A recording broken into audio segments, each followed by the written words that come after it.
Recording in progress. We go to chapter 27 in business economic issues. So when we talk about economic issues, we're talking about the problems faced by each economy. That is what economic issues are. So the wider economy and how it can affect businesses. So let's talk about the wider economy. That means globally now.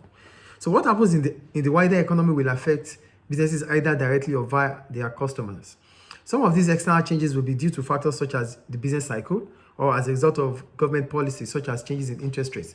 So the effect of these changes in the economy will not be under the control of businesses themselves, but they can decide how they will react to these effects, such as changing the exchange rate or the rates of unemployment.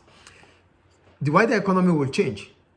It is beyond the control of businesses, but it is left for the business to find a way, to find the flexibility to adapt to this changing, which they cannot control. Yes. So examples of changes that could happen is the business cycle itself, that's the economic cycle, recession, boom, and the rest. Yes. Or maybe government policy, such as interest rate, exchange rate. These things are not things that you can, as a business, that you can control, but you should just find a way around it. That is the point they are making there. Yes. So we go down.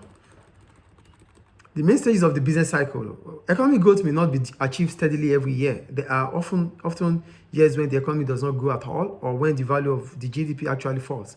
This pattern is shown in the diagram. We don't need that. So for the economic cycle, we have the growth. When we talk about growth, this is when the GDP is rising, unemployment is falling, and the country is enjoying higher living standards. The business are doing well. That is growth in the business cycle or the economic cycle. Then there comes boom. When it is boom, this is caused by too much spending. That means because the population is enjoying high income and they are spending more, so it will become a boom. So spending continues to increase. At that point in time, price will start increasing. Yes. Do you get it? Yeah. Then businesses will become uncertain about the future because price starts increasing rapidly without it's become uncontrollable. So businesses they start finding it difficult to predict what happens in the future. That is the boom. Then it comes to recession. For recession, it's often caused by too little spending. This is a period when GDP actually falls. Most businesses will experience falling demands and profits. Workers may lose their jobs. For recession in the business cycle, it means spending starts dropping. The aggregate demand within the economy starts falling.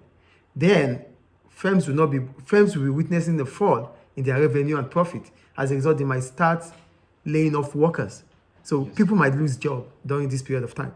Then the next stage is the slump. For the slump, a serious and long-term drawn-out recession. That means recession continues the recession continues. Then unemployment will reach the level of which is the highest.